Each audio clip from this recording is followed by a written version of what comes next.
Nós vamos falar de inerrância. Ih, começou.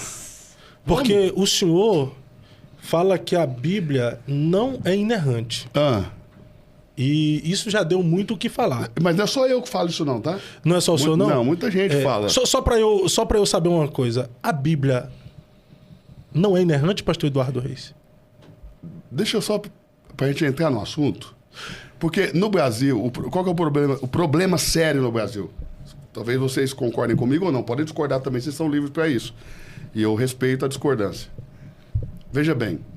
No Brasil, a gente quer discutir coisas que a gente não entende, que a gente não sabe o que é. A igreja brasileira, irmão, não consegue falar de dízimo, vai falar de inerrância.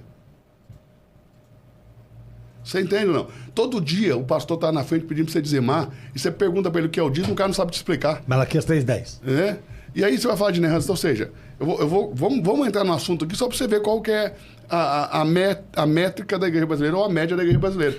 O que para você é inerrância? Nós vamos falar de um assunto. O que é para você? O que é inerrância para você? É de algo que não há erros. Isso é o que o dicionário diz. Mas o que para você é inerrância? O que é É o inerrância? que o dicionário diz. Algo que não há erros. O dicionário diz que inerrância é a ausência completa de erro. A ausência Perfeito. total de erro. Corroboro com a ideia do dicionário. Ok.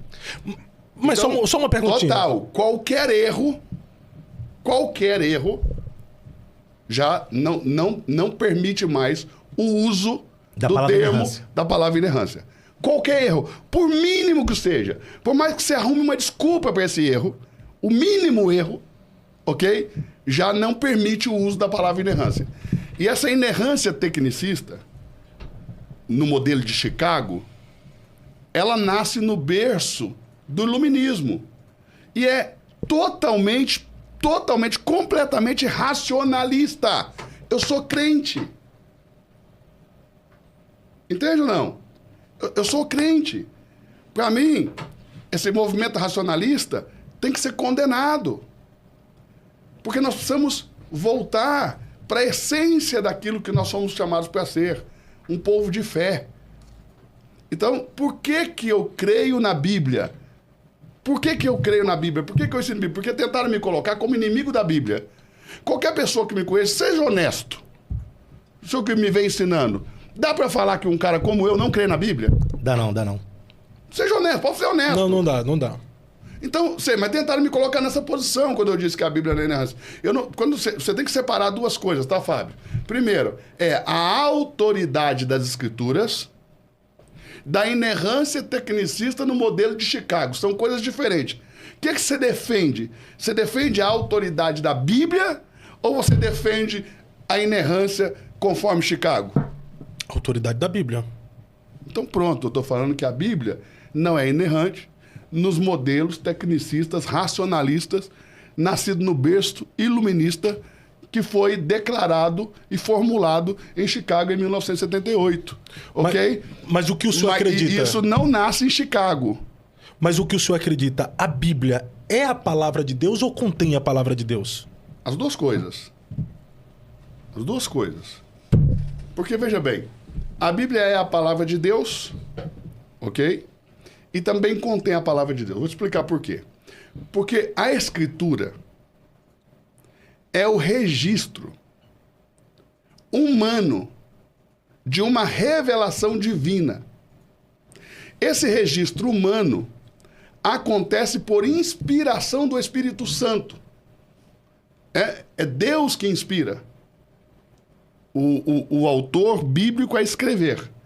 Então você tem o registro da revelação. Humano. É o registro, não é... O texto em si não é a revelação. Ele é o registro da revelação.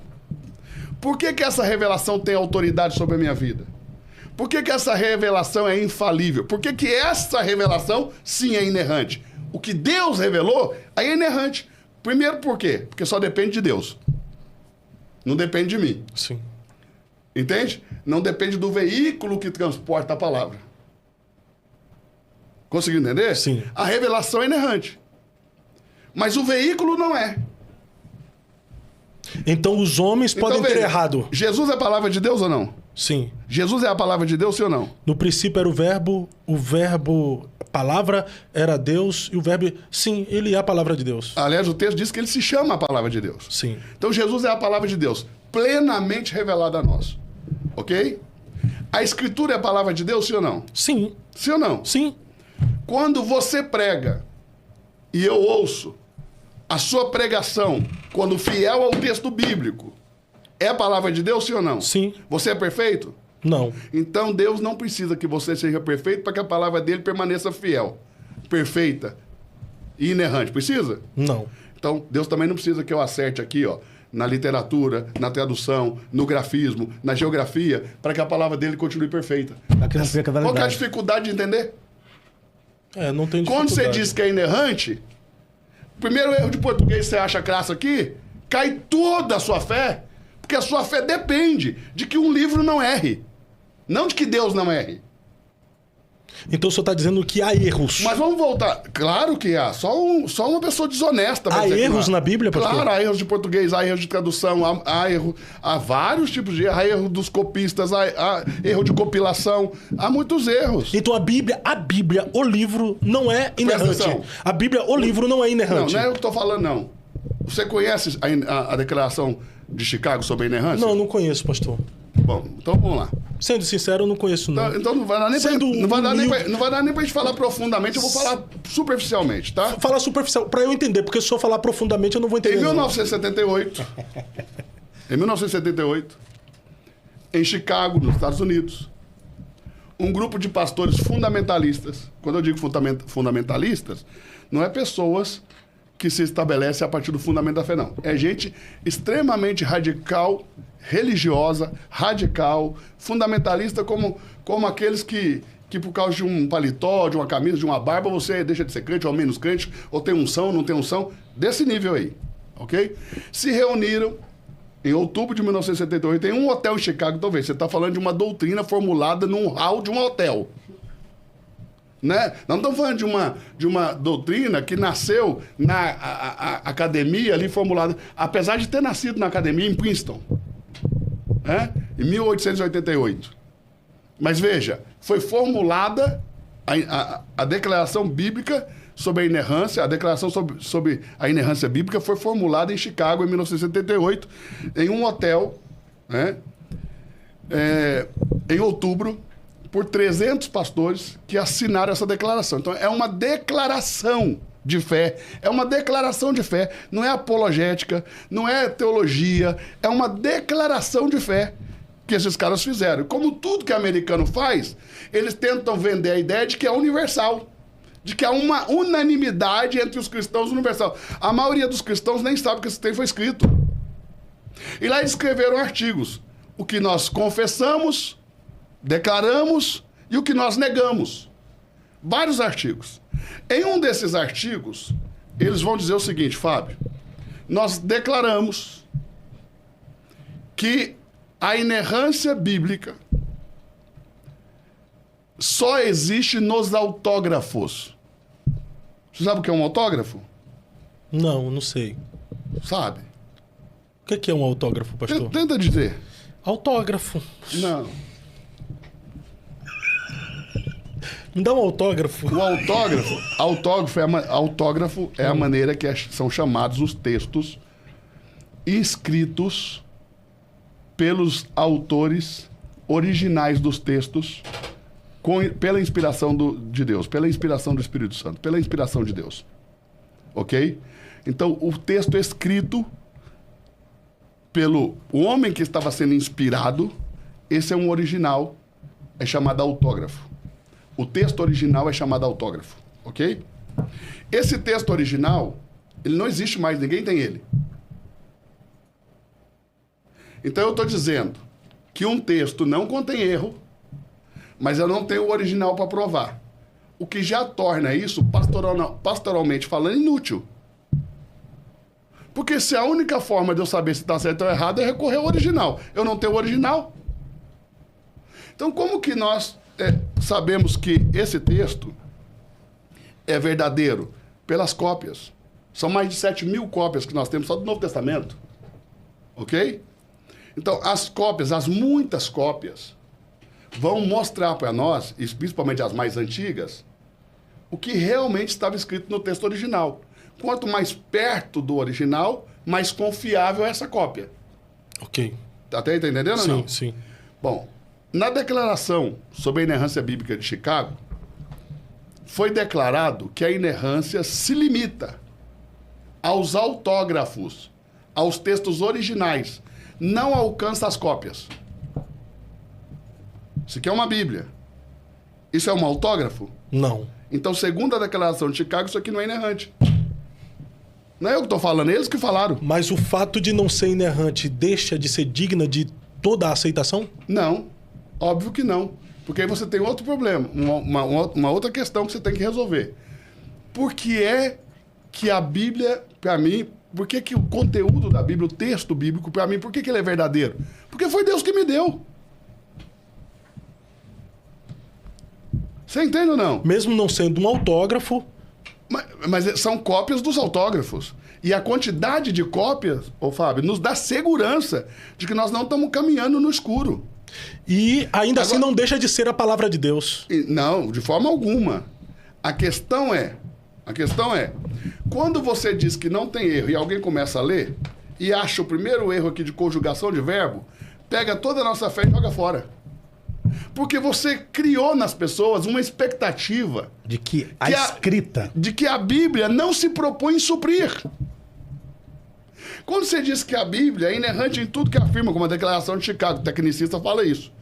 A Bíblia é inerrante em tudo que afirma em todas as áreas, sobre ciência, cosmologia, sobre matemática, sobre geografia, sobre... É uma loucura sem fim, porque você pega a Bíblia e coloca ela debaixo da ciência, quando ela deveria estar acima. Aí você pega aquele texto que a Bíblia diz que Josué orou e o sol parou. E aí você pega a ciência e você não só isso, em complicações, né? Como assim? Um dos maiores defensores da inerrância bíblica no Brasil, aliás, por que nós, aqui no Brasil, nós temos essa ideia de que a Bíblia é inerrante? Isso aí é unânime, parece uma maldição, né? Você não pode nem falar do assunto. Blasfêmia. A partir do momento que você fala, parece que você descredibiliza a Bíblia. Exato. Não é, porque é o seguinte, você tem que separar. Autoridade bíblica, fidelidade do testemunho de Cristo, suficiência da fé e prática, está sendo sustentada por 18 séculos até aparecer a ideia de inerrância. Ou seja, por 18 séculos a palavra inerrância não existiu. O conceito de inerrância, como descrito na Declaração de Chicago, não existia. E a palavra de Deus era verdadeira, tinha autoridade. Não dependia disso para ter autoridade. Aí vieram os americanos, fizeram uma declaração de fé. Essa declaração de fé se transforma, por passe de mágica, em apologética. Né? Parece que é um trabalho acadêmico construído dentro de uma universidade teológica. Não, é uma declaração de fé.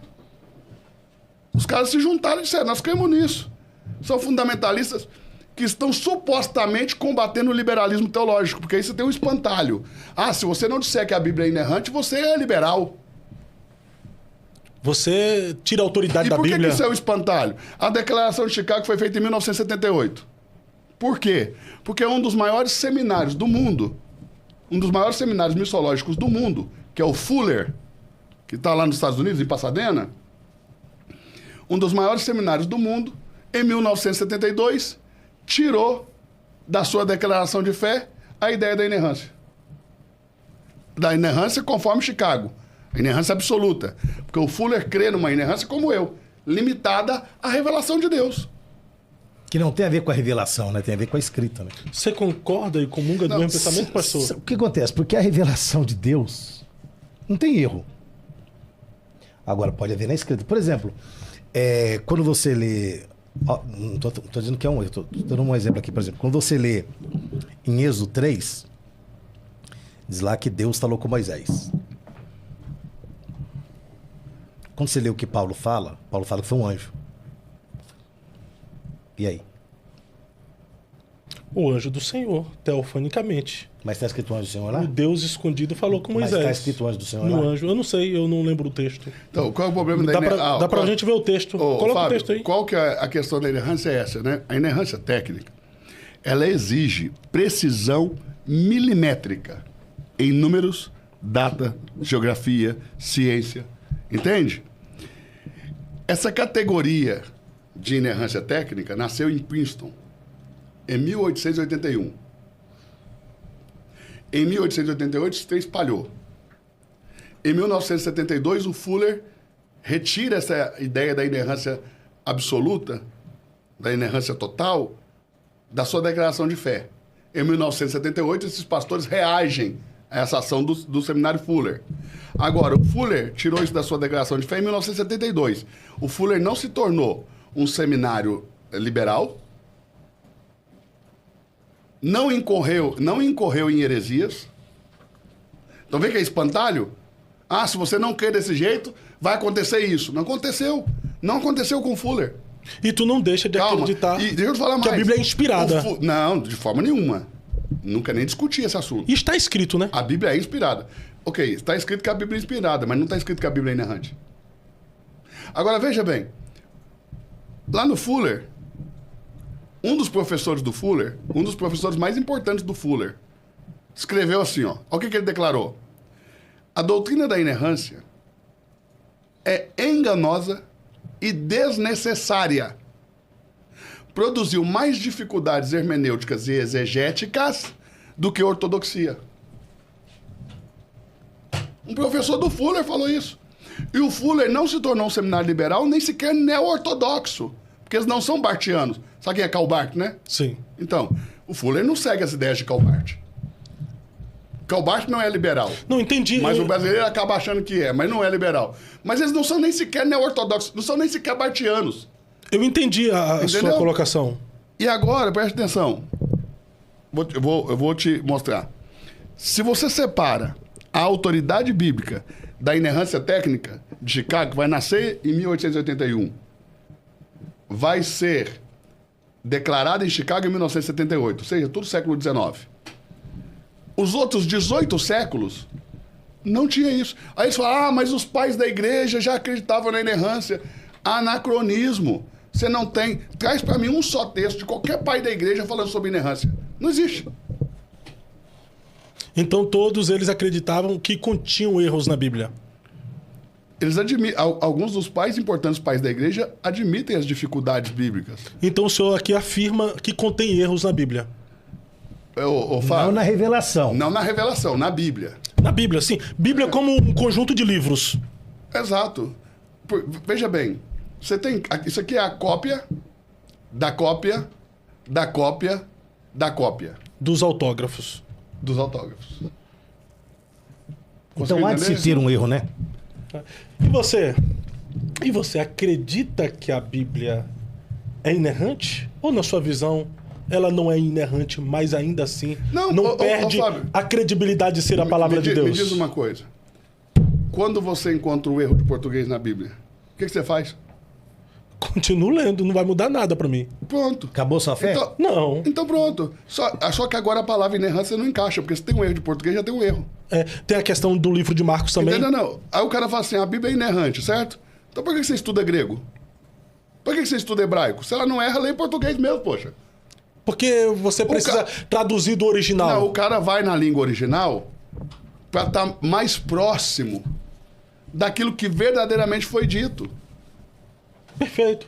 Porque ele assume. Sim, porque é normal você entender isso aí. Deixa eu só corroborar aquela história lá do anjo. É anjo do Senhor e lá é anjo do Senhor. Maiúsculo, né? Não. Mas o texto, na verdade, não era nem esse texto. Era o texto das tábuas da lei que Deus dá para Moisés. Lá, Gálatas 3,19, Paulo fala que a lei no Monte Moisés foi promulgada por meio de anjos. E também, Estevão também fala a mesma coisa, em Atos 7,38. A escrita, pode haver erros. Até porque os caras que escreveram não eram... Nas cópias também. Os caras que escreveram eram humanos, cara. Entendeu? Mas a revelação não tem erro, cara. Deus não errou. Deus não erra. Então, só que a revelação e a Bíblia são coisas distintas. Entendeu? Só que uma coisa... Na Bíblia está registrada a revelação. Uma coisa é o que Deus revelou. Outra coisa é o que está registrado. Então você vai ler Mateus, Marcos, Lucas, são chamados de evangelhos sinóticos. Tudo aquilo lá é verdade? Sim. O racionalismo, você entende, né? O racionalismo. Pouquinha coisa. Que se tudo não tiver, se não fizer... Vou mentir, Varão? Não, é que basicamente... Aí ele vai perguntar pra mim o que é racionalismo, aí eu falo... Não. Eu vou tentar explicar aqui de uma forma bem simples pra você. Vai lá. Basicamente é o seguinte, o que não tem cognitivamente uma explicação racional, ok? É considerado erro. Ou é considerado, se não erro, é considerado não confiável. A Bíblia, para mim, não depende de explicação racional. Porque a Bíblia é uma questão de fé. Quando eu leio a Bíblia, o Espírito de Deus que está em mim testifica que isso é verdadeiro. Consegue entender ou não? Consigo. Então, eu creio que a Bíblia tem autoridade. Eu creio na infabilidade da revelação de Deus, porque Deus me deu isso. E porque eu tenho o Espírito Santo que testifica sobre isso. Então, é uma questão de fé, não é uma questão de racionalismo. Não é uma questão de lógica e de tecnicismo inerrantista. Agora, eu vou pegar o documento de Chicago. O documento de Chicago. Porque quando você fala assim, eu não creio que a Bíblia é inerrante, as pessoas te reputam por herege. Ou dizem que você não é cristão. Como se a doutrina da inerrância bíblica, nesse modelo de Chicago, como se fosse isso uma doutrina essencial da fé. Como dizer que Cristo não é Deus, cristologia. Ou dizer que Cristo não encarnou, o que me impediria de ser um cristão genuíno. Ok? O próprio documento de Chicago diz que se alguém não crê na inerrância, não perde a salvação por isso. O próprio documento. Então, eu estou te dizendo essa doutrina, para nós, é uma doutrina importante, mas não é fundamental para a salvação. Outra coisa que Mas se ela não é fundamental, vamos lá, só porque Sim. transformaram isso aqui por causa do Geisler. O Geisler foi o autor mais traduzido e foi um dos caras que ajudou a redigir a Declaração de Chicago. Consegue entender? O Conselho Internacional da Inerrância Bíblica, que nasceu em Chicago em 1978, fechou em 1988. Em 1978, fechou em 88. Foram 10 anos. Já estava previsto que fosse fechar. Já era um plano de ter um final. 10 anos depois ia parar. Mas o Geisler foi um dos redatores. Ele foi traduzido primeiro para o Brasil, antes dos críticos. Antes da crítica textual. Então, o que o brasileiro teve acesso? Ao Geisler, que precisou editar mais de 80 vezes o livro dele, defendendo essa doutrina. Se isso fosse uma doutrina dos pais da igreja, você não ia precisar ficar defendendo o tempo todo. Uma vez que você explicasse, morreria o assunto. Você precisa ficar defendendo que batismo é de Deus? Não. Que ceia é de Deus? Não. Não, porque é uma doutrina que vem dos pais da igreja. Se a inerrância fosse assim, ninguém discutiria.